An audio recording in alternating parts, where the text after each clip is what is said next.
أعوذ بالله من الشيطان الرجيم. بسم الله الرحمن الرحيم. إن الذين آمنوا وهاجروا وجاهدوا بأموالهم وأنفسهم في سبيل الله والذين آووا ونصروا أولئك بعضهم أولياء بعض والذين آمنوا ولم يهاجروا ما لكم من ولايتهم من شيء حتى يهاجروا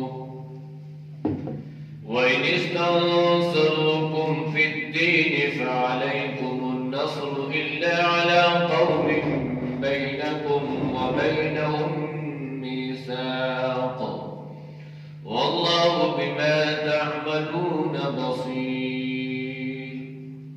صدق الله العظيم. ترجمہ: ان الذین، بے شک جو لوگ آمنوا، ایمان لائے، وہاجروا، اور ہجرت کی، وجاہدوا، اور جہاد کیا، باموالہم، ساتھ اپنے مالوں کے، وانفسہم، اور اپنی جانوں کے، فی سبیل اللہ، اللہ کے راستے میں، والذین، اور وہ لوگ، آووا، جنہوں نے ٹھکانہ دیا، ونصروا، اور مدد کی، اولئک، یہی وہ لوگ ہیں، بعضهم، ان کے بعض، اولیاء بعض، دوست ہیں بعض کے، والذین، اور وہ لوگ، آمنوا، جو ایمان لائے، ولم یہاجروا، اور نہیں ہجرت کی، ما لکم، نہیں ہے تمہارے لیے،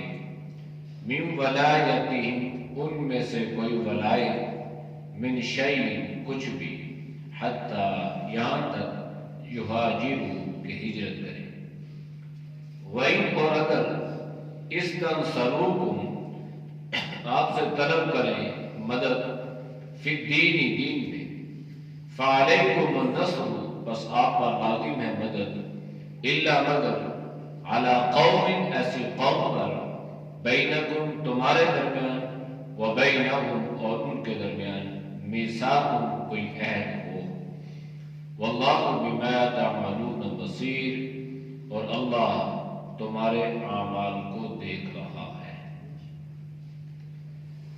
آیات کا ماقبل آیات کے ساتھ ربط اور تعلق یہ تھا، غزوہ بدر کی قیدیوں کے بارے میں فیصلہ ہوا کہ ان کو فدیہ لے کر چھوڑ دیا جائے۔ اب جب انہیں فدیہ لے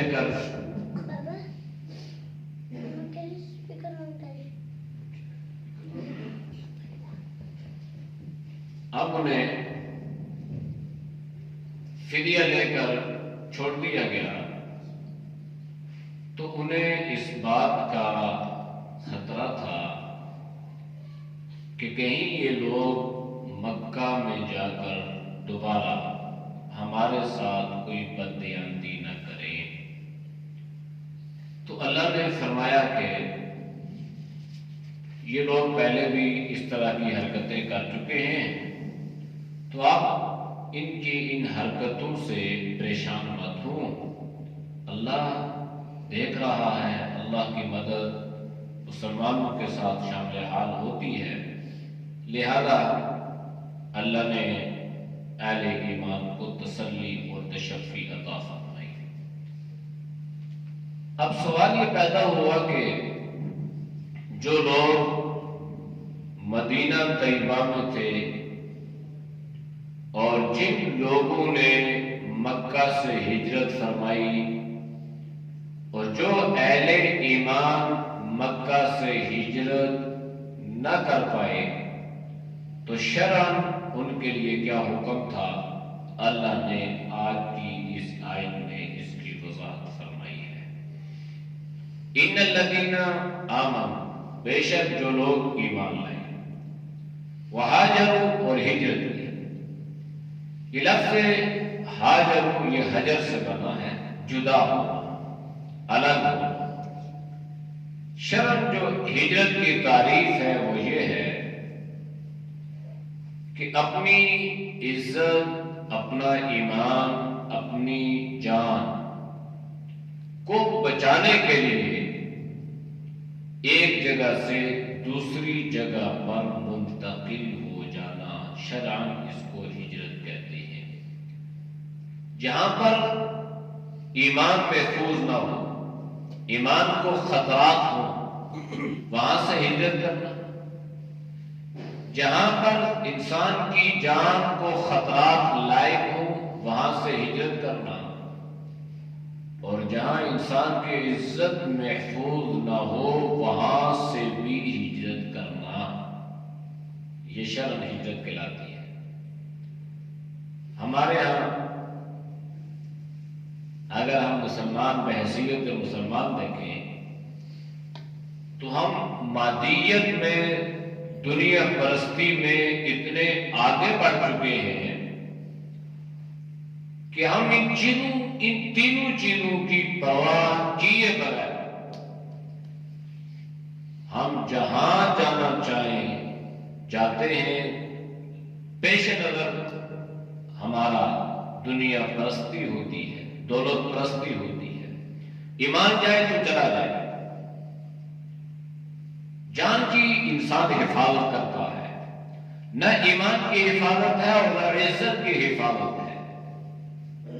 اور عزت جو ہے یہ اتنی اہم چیز ہے کہ اللہ کے نبی نے فرمایا کہ عزت کو بچانے کے لیے اگر کوئی عورت اپنے مکان کی چھت سے چھلانگ لگا دیتی ہے، مر جاتی ہے، یہ خودکشی نہیں ہے، یہ شہادت کی چیز ہے۔ عزت اتنی اہم چیز ہے۔ تو شریعت نے تو یہ حکم دیا ہے کہ جہاں پر عزت محفوظ نہ ہو وہاں سے ہجرت کرو، اور ہم وہاں جاتے ہیں جہاں پر عزت محفوظ نہیں ہوتی، ایمان محفوظ نہیں ہوتا۔ صرف ایک چیز ہوتی ہے کہ بس دولت کے انبار لگ جائیں گے، مالدار بن جاؤں گا، پیسہ آ جائے گا، امیر ہو جاؤں گا، تو بھائی کیا ہو جائے گا؟ کیا امیر بن کے تمہارا معدہ کوئی زیادہ بڑھ جائے گا؟ تمہارے سونے کی صلاحیتیں زیادہ ہو جائیں گی؟ تمہاری زندگی بڑھ جائے گی؟ کیا ہوگا؟ کچھ نہیں ہوگا۔ وَمَا هُوَ بِمُزَحْزِحِهِ مِنَ الْعَذَابِ أَن يُعَمَّرَ، 1000 سال بھی اللہ تمہیں عمر عطا کر دے، یاد رکھنا اللہ کے عذاب سے کوئی بچ نہیں سکے گا۔ تو اس لیے شرع حکم تو یہ تھا کہ ایمان کو بچانے کے لیے، جان کو بچانے کے لیے، عزت کو بچانے کے لیے ہجرت کرو۔ ہجرت میں اللہ نے بڑی برکتیں رکھی ہیں۔ رزق کے لیے بھی ہجرت کی جا سکتی ہے، لیکن اس کے لیے بھی شرائط ہیں کہ جہاں پر آپ جا رہے ہو وہاں پر آپ کی یہ تینوں چیزوں کی حفاظت کو اعلیٰ اور مقدم سمجھا جاتا ہو، جان، مال اور عزت۔ تو مسلمان اگر دیکھیں تو ہم یورپ اور دوسرے اور ایسے ممالک میں جانے کو باعث فخر سمجھتے ہیں، سعادت سمجھتے ہیں، کامیابی سمجھتے ہیں، چاہے ایمان رہے نہ رہے، چاہے عزت محفوظ رہے نہ رہے، بس دولت یہ پیش نظر ہوتی ہے۔ تو ہجرت ایک ایسی اہم چیز ہے کہ اللہ کے نبی نے فرمایا کہ جو آدمی ہجرت کرتا ہے تو ہجرت سے پہلے اس نے جتنے گناہ کیے ہوتے ہیں، ہجرت ان ساری گناہوں کو مٹا دیتی ہے۔ ہجرت گناہوں کو دھو دیتی ہے۔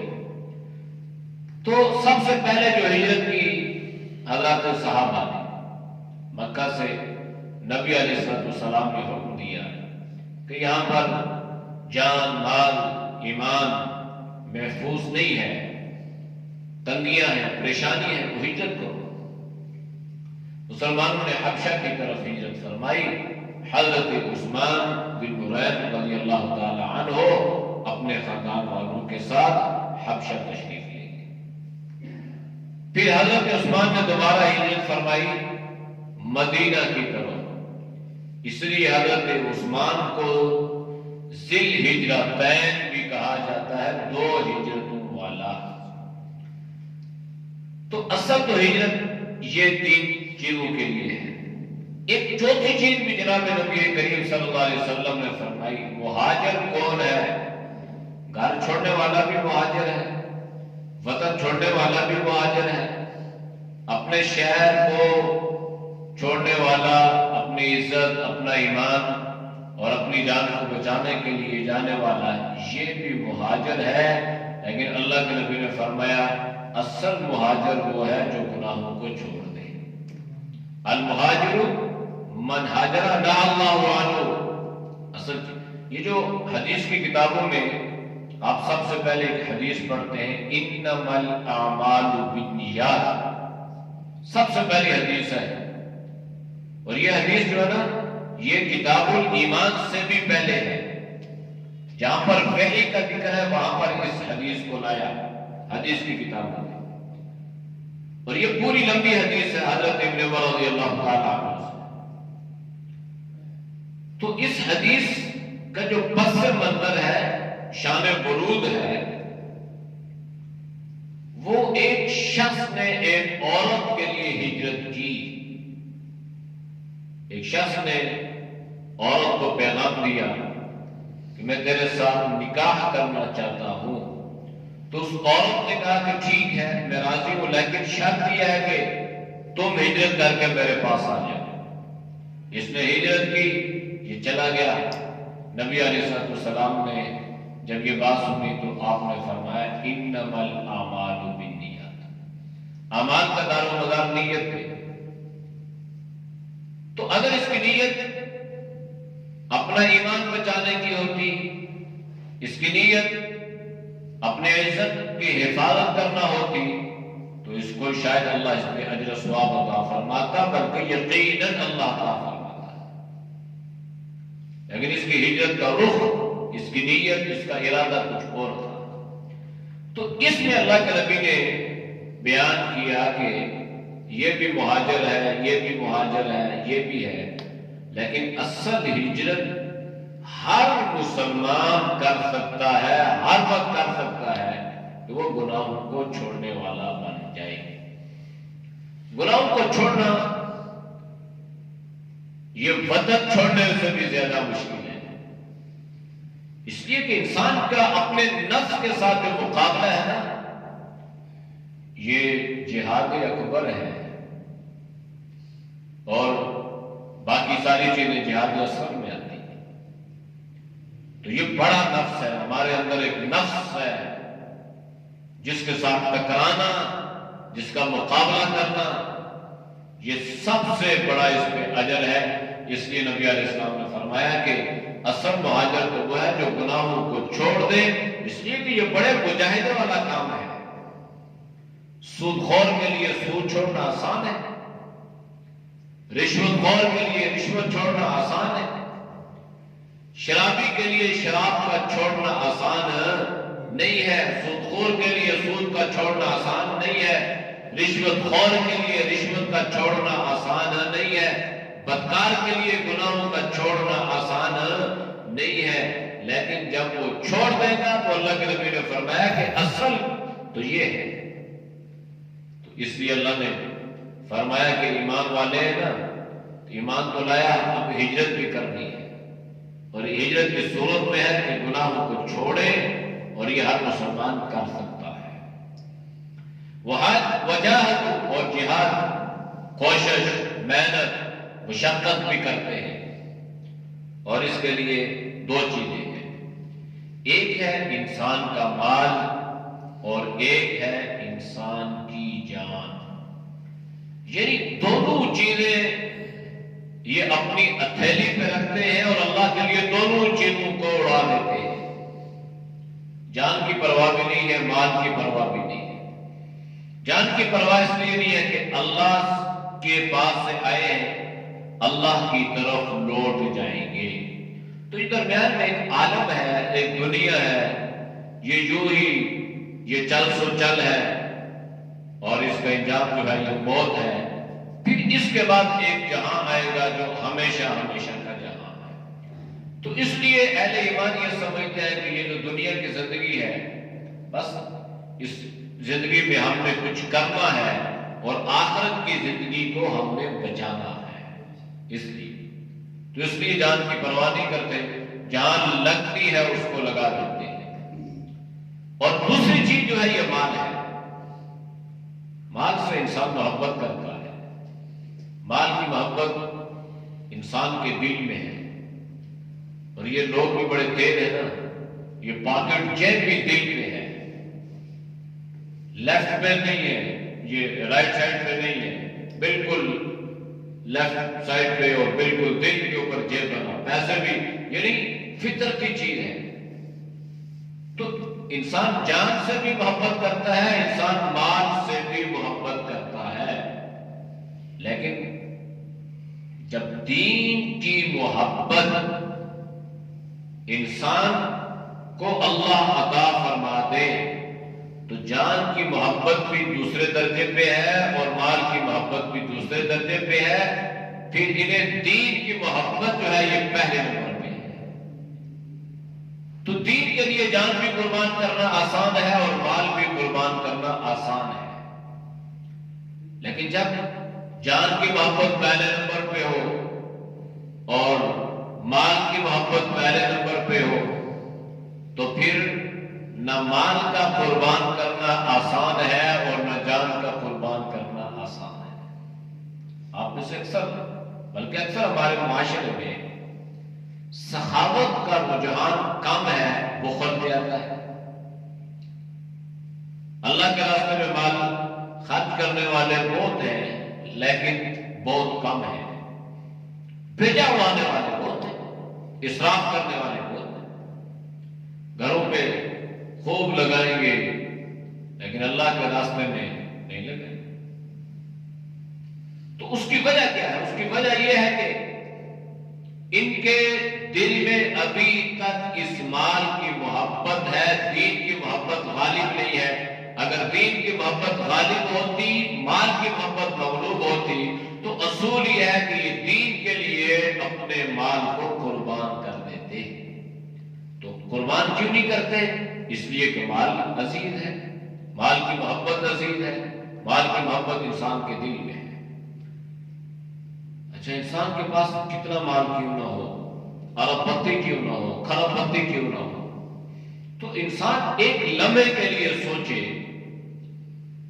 کہ ارب پتی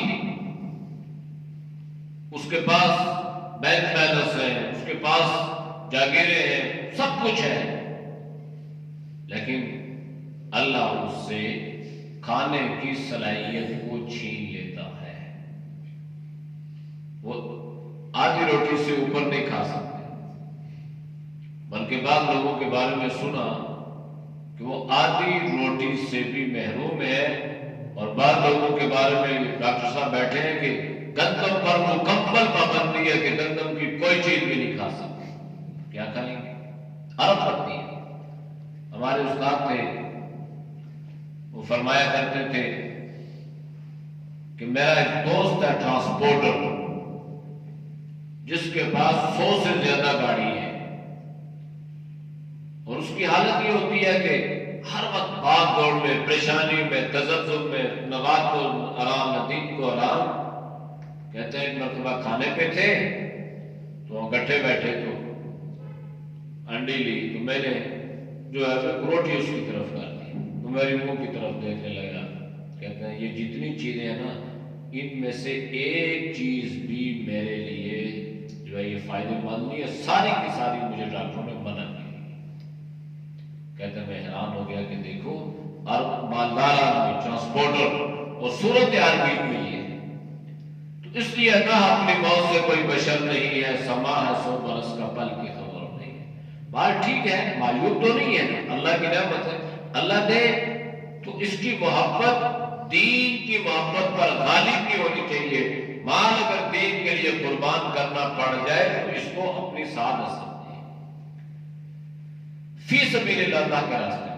اچھا مجاہد یہ بھی اللہ کا راستہ ہے، اور اس کے علاوہ اللہ کے راستے ہیں۔ یہ کسی کو ہم دیتے ہیں نا، یہ سمجھے کہ یہ اللہ کا راستہ ہے۔ علم، علماء، طلباء، مدارس، مساجد سے منسلک جتنے لوگ ہیں یہ سارے کے سارے فی سبیل اللہ میں آتے ہیں۔ والذین آووا، اور وہ لوگ جنہوں نے ٹھکانہ دیا، ونصروا، اور انہوں نے ان کی مدد کی۔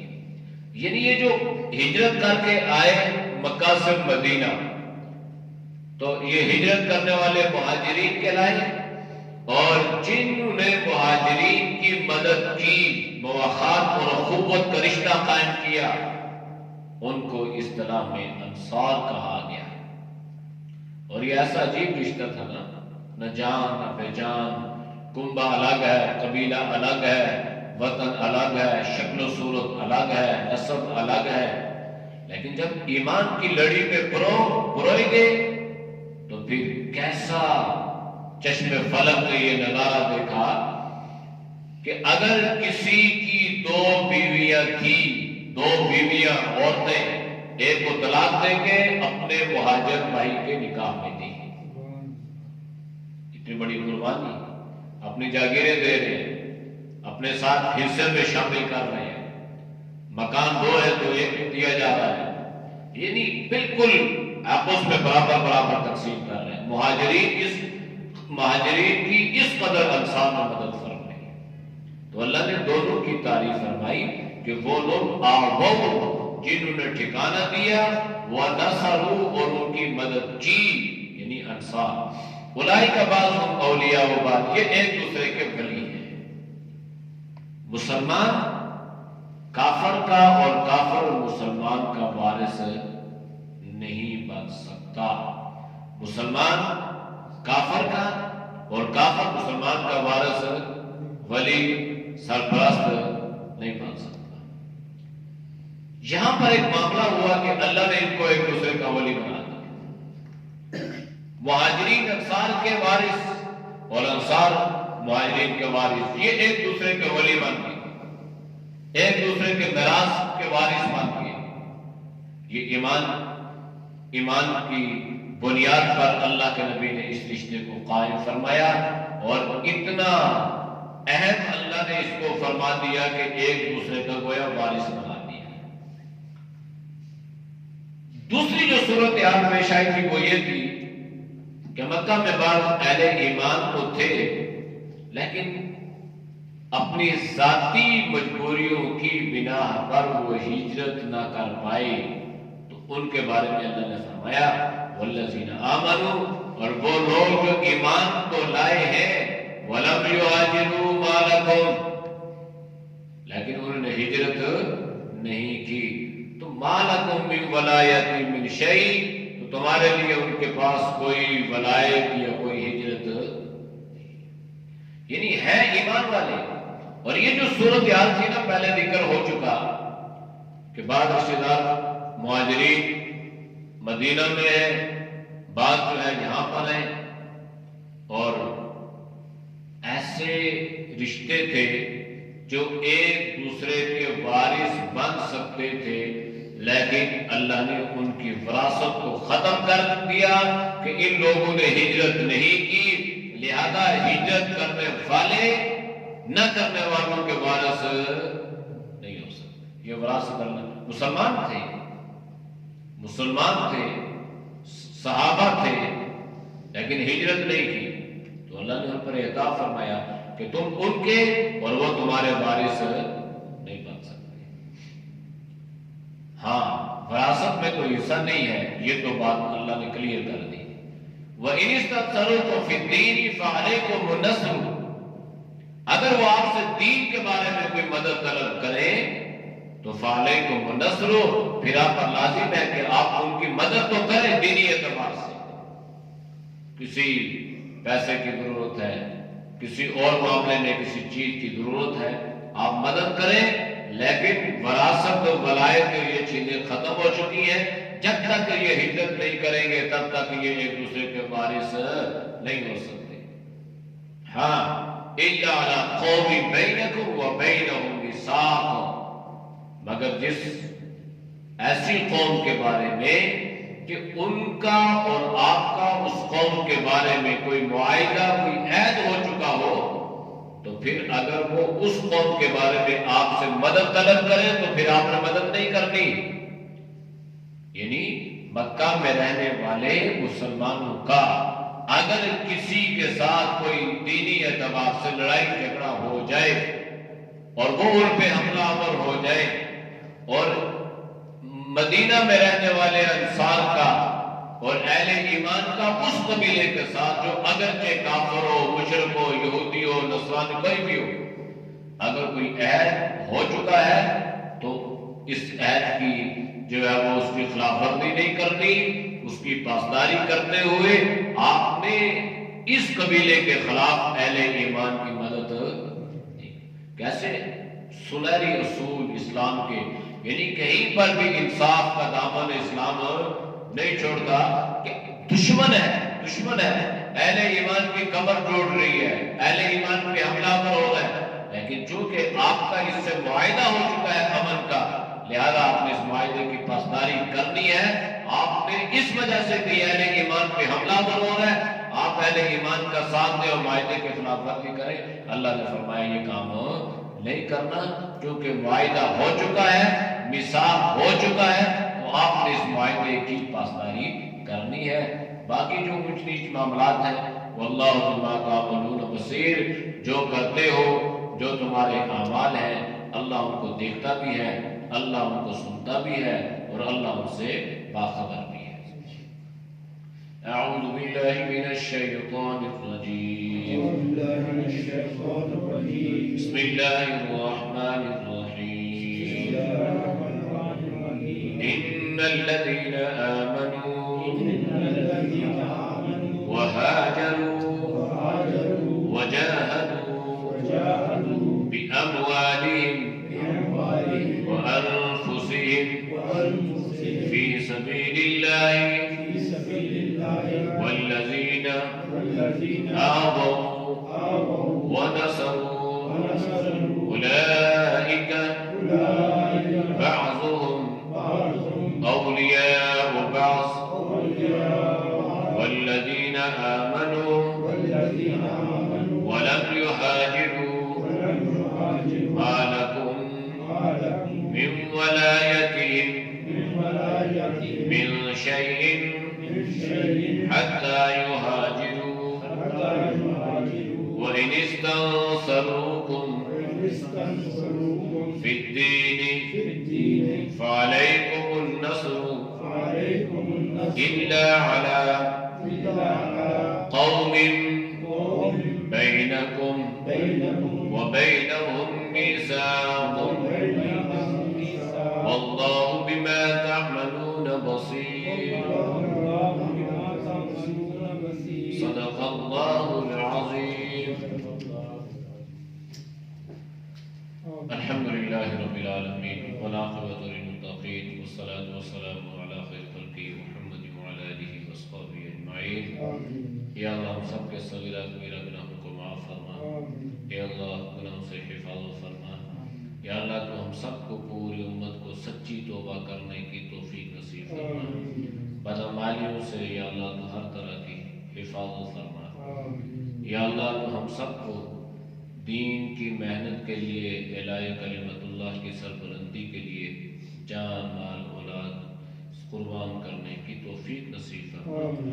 یا اللہ جنہیں تو نے مالدار بنایا، یا اللہ انہیں سخاوت بھی عطا فرما، ان کے مال کو دین کے پھیلانے کا، دین کی سربلندی کا ذریعہ بنا.